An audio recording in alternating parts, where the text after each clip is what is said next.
ফের দাম বাড়ল পেট্রোল ডিজেলের। পেট্রোল এবং ডিজেল দাম বাড়ানো হয়েছে লিটারে 3 টাকা করে পেট্রোলে এবং ডিজেলেও লিটার পিছু 3 টাকা করে দাম বাড়ল।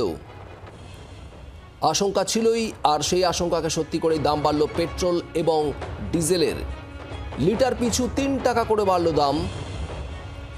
পেট্রোল এবং ডিজেল দুই ক্ষেত্রেই 3 টাকা করে লিটার পিছু দাম বাড়ানো হয়েছে।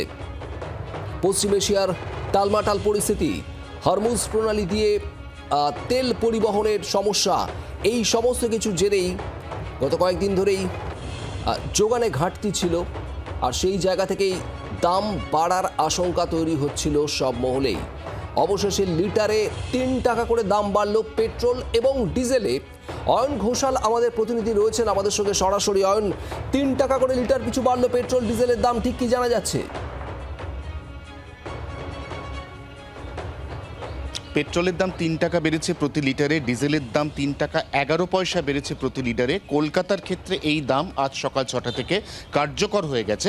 অতএব আমরা এই মুহূর্তে যে সমস্ত দর্শক বন্ধু জি 24 ঘন্টার পর্দায় চোখ রেখেছেন, তাদের আজ সকাল 6টার পর থেকে পেট্রোল এবং ডিজেলের নতুন দাম বলে দিই। এই মুহূর্তে কলকাতা শহরে পেট্রোলের দাম 108 টাকা 41 পয়সা, ডিজেলের দাম 95 টাকা 13 পয়সা। আই রিপিট, পেট্রোলের দাম 108 টাকা 41 পয়সা, ডিজেলের দাম 95 টাকা 13 পয়সা। দাম বৃদ্ধি অবশ্যম্ভাবী ছিল, যেমনটা তুমিও বলছিলে। প্রত্যেকটি রাষ্ট্রায়ত্ত তেল সংস্থা কোটি কোটি টাকার গুণাগার গুনছিল, কারণ আন্তর্জাতিক খোলা বাজারে ব্যারেল পিছু অশোধিত তেলের দাম অনেক দিন আগেই $100 ছাড়িয়ে গিয়েছিল। এই মুহূর্তে সেটা $112। ভারত কোনো তেল উৎপাদক দেশ নয়, ভারতের সমস্ত তেল সেটা আমদানিকৃত। এই অবস্থায় হরমুজ প্রণালী, সেখানে তেল ট্রান্সপোর্টেশন ঘোরতর অনিশ্চিত। অনেকটা ঘুরপথে ভারতকে বিশ্বের বিভিন্ন দেশ থেকে তেল আনতে হচ্ছিল।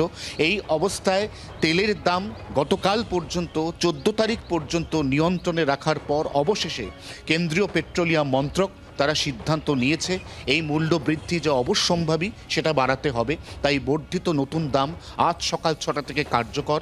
ইতিমধ্যেই দেশের প্রধানমন্ত্রী তিনি দেশবাসীকে জ্বালানি সাশ্রয়ের মতো অত্যন্ত গুরুত্বপূর্ণ বার্তা দিয়েছেন।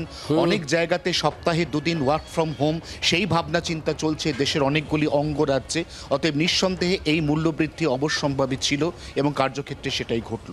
শুভদিন। বাংলার আওয়াজ, বাঙালির আবেগ, জি 24 ঘন্টা।